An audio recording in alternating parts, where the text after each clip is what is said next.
ता गुम थी पिशनी कहीं जाए जा Nonsense, idiot, and Kolhapuri, वायात ज़लील। तू शैतानन जी नानी आही तदे त सन्ही कंदो माण्हुनि जी ज़बानी आही सगा बेंद चुन ज़ारा परे हट थी परे मुखां 100 फुट कंजर बस करने त करे न छॾाए चट तू आही हाई लेवल जो जट तू आही हाई लेवल जो जट अरे न जी गुइया में मिर्चम जंदुस छो था असांजे गाटे में फिट थियो एक मिनट मैं थोड़ा बीच में हंस लूंगा कुछ मुड़ी वञो ईअं न थिएव जो मुफ्त में सटिजो कुटिजो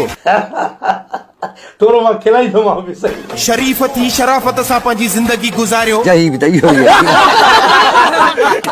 इन में ई भलाई अथव छो जो तव्हां असांजो असुल रूप ॾिठो न आहे हथियार खणण त परे जी ॻाल्हि आहे सिर्फ़ असांजे हथ जे इशारे सां ई माण्हू हिन दुनिया में ई नाहे रहंदो वॾा पधर था कयो क़ुरान जो किताब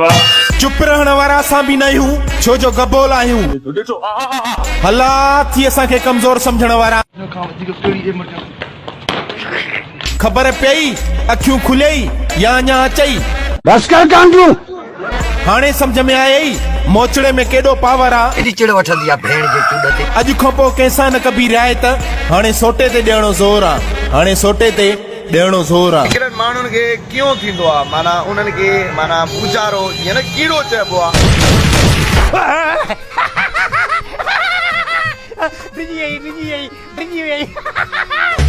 हला अथव मुनाफ़िको तव्हां बि मुंहं न आंगायो तुझे लाइ लानत तव्हांजा कुटजनि गिटा ई गिटा छो त तव्हां चङाई कंदड़नि जी गिची में पवंदा हो अची उबता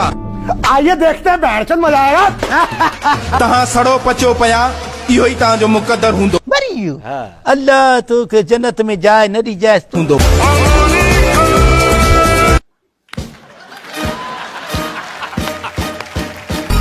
असां छा कंदासीं हथियारनि खे प्यारा सटा तुम भी खा गया भेण के असांजो त हलण ऐं खिलण ई मुनाफ़िकनि जे लाइ मौत आहे मर गया इंतकाल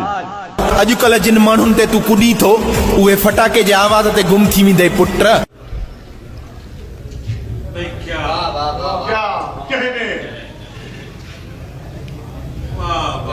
हरू भरू असांजो मीटर न फेराए त भलो थी